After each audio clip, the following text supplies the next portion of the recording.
Welcome to CivilNet. My guest is Dr. Armine Ishkanian. She's a lecturer at the London School of Economics in NGOs and Development for the Department of Social Policy. Welcome to CivilNet, Dr. Ishkanian. Thank you for joining us today. Thank you.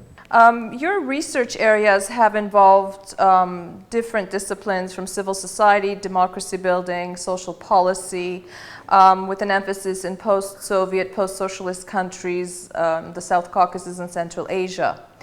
I want to talk to you today about a paper that we just saw called Reclaiming Democracy in the Square, Interpreting the Movements of 2011-2012, that you co-authored. It's very interesting, this paper, because it talks about the recent movements that started in 2011, you know, Occupy Wall Street, the Indigado movement in Spain, the Arab Spring, and also here in Armenia, we experienced a resurgence of a movement particularly led particularly by young people. Why did you feel it important to write about these movements, these uprisings, these almost revolutions that started from one end of the world and ended up on the other side? Well, one of the things my team of researchers and I were looking at is why are all of these movements happening at the same time? And are there shared demands? Are they making similar claims? And also, is there a generational aspect? Because in the media, we often hear about the lost generation or the precarious generation. So what we wanted to see was in different locations, what's going on. And because I've done a lot of work in Armenia, a lot of research since 1996, I wanted to include Armenia in our analysis of the wider global movements across Europe, across the Middle East, and of course, North America. Well, that's interesting because, you know, my first two questions were going to be exactly that. What are the shared commonalities and the generational aspect, as you mentioned, because we were seeing, especially in Armenia, we were seeing a much younger segment of society coming out and protesting, you know, different injustices they felt that they were experiencing around them. So through your study, were you able to find that there were shared commonalities? I mean, are we experiencing something like we experienced in the 60s, perhaps, you know, with the civil rights movement and the women's rights movement? That's a very good question, because our starting point was this similar to what happened in 1968? And to some extent, of course, there is a shared concern coming out of the global economic crisis. So these are both anti-austerity movements against what's been happening because of the crisis, but they're also pro-democracy. So they're against certain things, which is against the cuts that are being made and the rollback of the welfare state, but they're also asking for more democracy. So when we began to do our analysis, we found that there were three core demands. One is around democracy, and that's democracy understood as more rule of law, as democracy as social justice, and democracy as greater participation in decision making.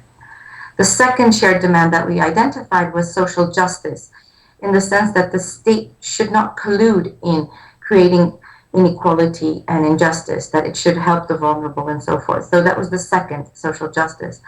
And the third, which was a bit less shared than the other two, was around dignity. And in Armenia, of course, when you ask people about dignity, arjanapatvutyun, they'll tell you, well, that's not really something that we're concerned about. But at the same time, there is a lot of concern, a lot of criticism against the humiliation that people feel when, for instance, oligarchs or people above the law, as they're known in Armenia, begin to take things for themselves. And so there is that concern with living a life of dignity. Absolutely. Sorry. No, go ahead if you had more to add to the list of commonalities. No, those are the commonalities. And do you want me to take, and in terms of generation, of course there's a generational aspect, because in places like Spain and Greece, you have incredibly high levels of unemployment, particularly among the youth, 18 to 25-year-olds. But apart from that, there is this sense that the dream that they were sold, the neoliberal dream that if you go to college, get a degree, you'll have a job, hasn't panned out for many. So there's this disappointment, disillusionment, and people are taking to the streets because they don't feel that their voices are heard. It's interesting. I certainly don't want to diverge from what I want to discuss with you, but you said something when you were talking about the shared commonalities that was interesting. It was about democracy and social justice, and yet we saw these movements taking place in countries like the United States, which is, the bastion of democracy and civil rights and all of that, and then you're seeing these things taking place in post-Soviet spaces like Armenia, where we really do have a lack of democracy and a lack of democratic institutions, and certainly, unfortunately, a lack of social justice in many cases. So it's interesting to see that these movements, while they were striving for those things, they were taking place in environments and societies and countries that were so different from one another.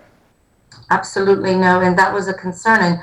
And our respondents were quick to point out that, of course, we're not being shot in the street, for instance, when we talk to people in London, and they would compare that to what was happening in Cairo.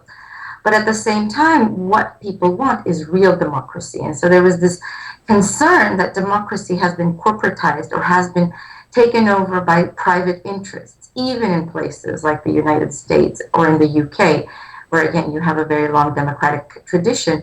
So that's part of the critique, that they want greater participation and a voice in what's happening, in terms of policy making. Sure. I want to return now, if we may, to Armenia. Because in your paper you also looked at the relationships that these movements had with other actors in society, in civil society, like NGOs, trade unions, and political parties. And as someone who has followed very closely and has studied what's been going on in Armenia, the Mashtots Park movement, which started, and then blossomed into other movements. That we have the environmental movement, we have gender rights, and so on and so forth. The one thing that we saw among the activists was their, I don't want to say inability, but their intellectually determined decision not to build those kinds of relationships, in particular with political parties. Sometimes they were weary of working with other members, other more established civil society organizations, which they saw as part of the establishment. And it's interesting for me, if they're not building these coalitions, if they're not mobilizing, if they're not making political parties accountable to help institutionalize the change they want to see, because it's all fine to get up and demand for something, but if you're not being able to institutionalize those changes and enforcing policy, then how does the movement become successful? Basically, people went into the streets and squares because they felt that their voices weren't being heard and that their concerns weren't being taken into consideration by the elected representatives, by the political parties. So they felt that they had to go out into the streets themselves to say what they were thinking and what their demands were.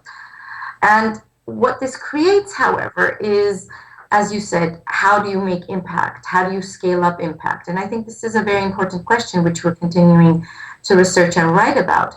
Because at some level, you need to boil down your message. You can't be against everything, and that was one of the critiques of Occupy, that they were against the system. But in order to have greater impact, you need to have a more limited strategy, perhaps, which boils it down to certain policies or certain issues. Now, in Armenia specifically, there was a lot of disillusionment with political parties, which continues. There's also wariness around political parties because some political parties have tried to co-opt or to take the political and social capital gained by these movements and use them for their own purposes. But so I think this is an issue. Doesn't that always happen? Isn't that sort of the... It does happen, but I think we're dealing with a different type of activist because these activists are very much about working horizontally, about consensus-based decision-making. So they have a lot of concern around creating leaders or working on that old model. So what they're trying to do is actually change the way participation happens and decision-making happens so that people participate as a whole rather than you elect one leader. Now, again, we're dealing with different models because the political parties continue to operate on the leadership hierarchical model. So it's about how do you get this to change? And I think in different places we are beginning to see more horizontal and vertical links being made by groups like Occupy, reaching out to MPs, to trade unions in order to scale up the message. I think in Armenia that has not yet entirely happened.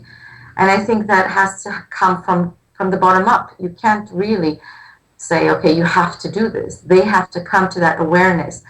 And also in Armenia, there was something that I was slightly concerned about, was this apolitical stance, that we're not political.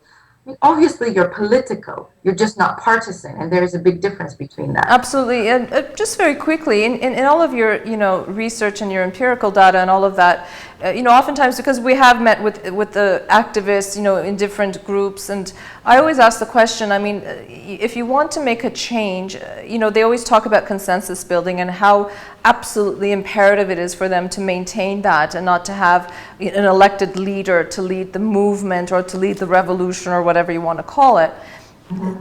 Have movements been able to be successful when they work horizontally that way?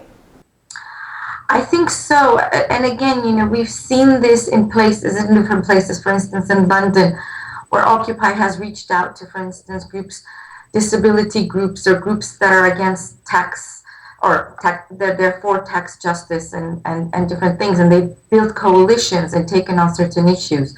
For instance, fuel poverty, where people have to make a choice between eating or heating their homes in the winter. So these things emerge organically, but there has to be some level of capacity. And I think this is where, if we go back, that you cannot say that these groups are completely divorced from NGOs, because you have a lot of people, including in Mashdod Square, who were involved in NGOs, but they were in Mashdod Park in their personal capacity as citizens. So they bring those skills with them, but they're not there as a representative of whatever organization or foundation that they're working in. So I think this has to be taken into account, that there's a lot of people with skills and knowledge and capacities. It's about how do you then direct that, and what is the change that you want to achieve. And I think when you look at Mashdod Park or Turchkan or even the Kino Moskva, those were very specific targeted campaigns. And that's why they achieved success. Now, when you look at Tehut, or the mining industry as a whole, what we're talking about is a much larger issue and a much larger struggle. And that's why we begin to say, well, what impact can they have?